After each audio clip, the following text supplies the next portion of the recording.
Formula One cars. These are the fastest, most advanced racing machines on the planet. We're talking average speeds of over 200 miles per hour. The technology and engineering behind these cars are absolutely mind-blowing. Millions of people from all around the world tune in to watch these races. It's a huge deal with a massive audience, and the excitement is off the charts. But despite the global fan base and the thrill of driving these incredible cars, there are only 20 F1 drivers. Yep, just 20. Everyone dreams of getting behind the wheel of an F1 car, but why are there so few who actually get the chance? Well, becoming a Formula One driver is insanely hard. Only the best of the best stand a chance. These drivers aren't just fit. They're some of the fittest people on Earth. They need to have reaction speeds faster than a blink of an eye, the strategic mind of a chess grandmaster, the strength and endurance of an athlete, and the focus to stay sharp for hours on end. In this video, we're going to explore why the average person wouldn't stand a chance in an F1 car and what makes these 20 drivers so unique. So watch the video till the end to have an idea about why Formula One drivers are such rare and exceptional athletes. Now, the first thing that explains why there are only 20 F1 drivers is raw, natural talent. These 20 racing seats in Formula One are for the best in the world. So, every driver you see zooming around the track isn't just good. They're the cream of the crop. Most F1 drivers start their racing careers young, like really young. We're talking about karting at the ages of 8 to 14. Some even start as young as 4 or 5. Can you imagine racing around in a tiny cart before you even learn to ride a bike properly? It's wild, but that's where it all begins. Karting is like the kindergarten of motorsport. It's where future F1 stars hone their racing skills, learn the basics, and show whether they've got what it takes to go further. If they excel in karting, they move up to faster single-seater categories like Formula Ford, Formula 4, or Formula Renault. Think of it as leveling up in a video game, but way harder and with a lot more risk involved. The journey from karting to F1 is long and tough. Only a few make it through each level, and it's not just about driving fast. These drivers need to be super smart, physically fit, and mentally strong. They've got to handle the pressure, make split-second decisions, and keep improving all the time.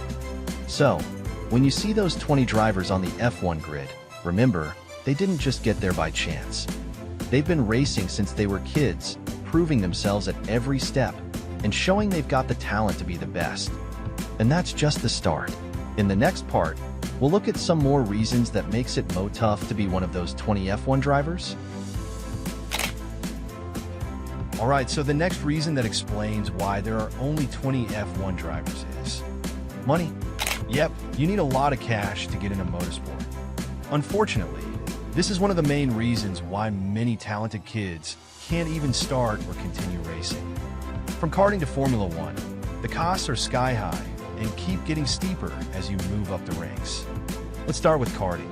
If you're lucky enough to own a kart, you still need money for mechanical issues, race entries, and much more. It's not just about driving. It's about having the funds to keep the kart running and race ready. Even if a driver is super talented, they might never reach Formula One without financial backing.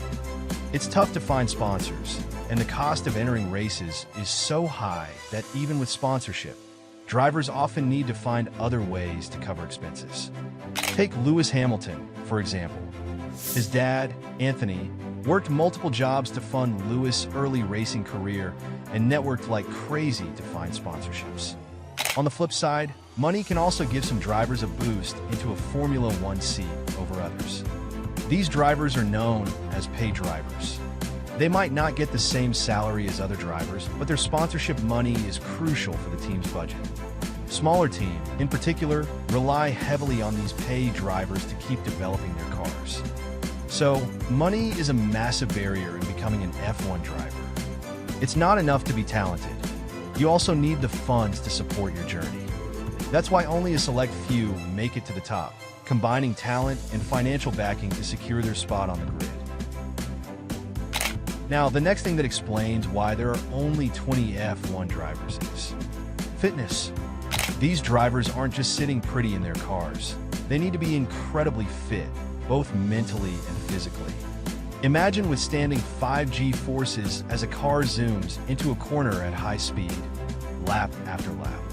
It's like being on a roller coaster that never ends. Nowadays, F1 drivers are some of the best athletes in the world.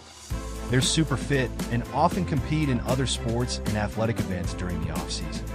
To be a successful racing driver, you need to be strong and resilient to handle the intense forces on the track and still be able to finish the race. Let's talk about the heat. In really hot races, the inside of the cockpit can become a mini sauna. Drivers can lose around 3 kilograms of fluid in just one race. Singapore is known for being the toughest physical challenge of the year because of the race's length and the crazy humidity. F1 drivers also need strong arms and neck muscles to control the car during long races. They often do exercises to improve their hand-eye coordination, concentration, and reaction time. Some teams and drivers even post videos on social media, showing off their reaction tests and pre-race warm-ups, just to give us a glimpse of the physical prowess required to drive an F1 car. So, being an F1 driver is not just about driving fast. It's about being in top physical shape to handle the extreme demands of the sport. That's another reason why only 20 drivers get to compete at this level. Moving forward, the next thing that explains why there are only 20 F1 drivers is dedication. Becoming a racing driver eats up a ton of time and requires an insane amount of dedication. Even if you're not at Formula One level yet, you have to dedicate most of your time just to get there. Weekends? Forget about it. They're spent competing in races, and some of these races require a lot of travel. After each race, drivers have to analyze their race data to see what they did wrong and how they can improve. It's like homework, but way more intense. On top of that, drivers need to hit the gym regularly to maintain their fitness for the next race. And let's not forget the endless meetings with sponsors. These guys are juggling a lot. Time with friends and family? Pretty scarce. These drivers sacrifice a lot of personal time because they spend years climbing through the racing ranks, trying to secure a spot in a Formula One seat. It's a relentless grind that takes over their lives. So, dedication is key. It's not just about loving racing. It's about being willing to give up a lot to chase that dream. That's another reason why only 20 drivers get to compete in Formula One. They're not just talented and fit, they're also incredibly dedicated. Finally, the last thing that explains why there are only 20 F1 drivers is the FIA Super License. To become a Grand Prix racing driver, you need this special license, which is basically your golden ticket to compete in the Formula One World Championship. But getting one is no walk in the park. First, you have to be over 18 years old.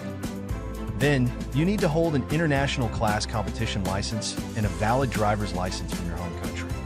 But that's just the start. You also have to pass an FIA theory test on Formula One sporting regulations. Yep, there's a written test involved. You will also need to complete 80% of 2 seasons in qualifying single-seater championships. On top of that, you have to accumulate 40 super license points over 3 seasons in any qualifying championship. These points are a huge deal. They're like your racing resume, showing that you've got what it takes. This whole process is pretty tough, and many drivers fall short of the requirements to hold a super license. The way points are divided among different series has sparked debates in the motorsport world. For example, some argue that IndyCar doesn't get enough points for its drivers, making it harder for them to transition to F1. So, becoming an F1 driver means navigating this complex point system, which can be a lengthy process on its own. It's another reason why only 20 drivers get to compete at this elite level.